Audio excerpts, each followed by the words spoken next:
So this past weekend, we had our team compete at Jiu-Jitsu World League. It was a great event. I think there was almost 1,500 competitors. Really well run, fantastic event overall. Um, One thing I saw, and I've seen this before at previous events, and I had someone, another black belt, kind of point it out and kind of post about it, and I saw this as well. And I've seen many tournaments over the many years I've been coaching and competing.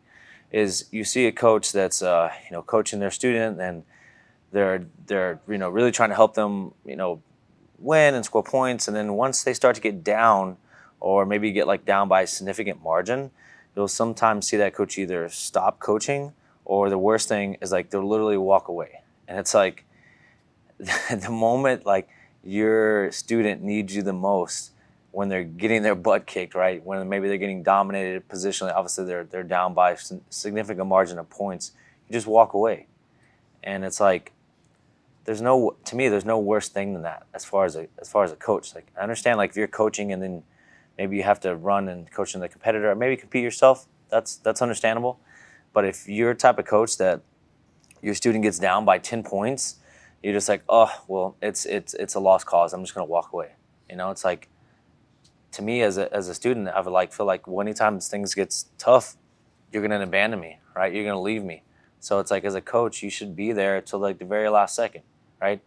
Maybe if your student is not gonna win this match, maybe help them not get submitted, right?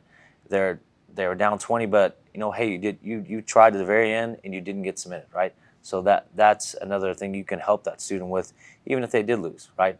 And also, being there for that loss, you can show them or teach them the mistakes they made after the match, and show them, hey, this is why they scored X amount of points on you. This is why you kept getting mounted. This is why you kept getting your guard passed, right? So I just saw that this weekend, and I think, as a coach, you got to be there for the good, the bad, and ugly, right?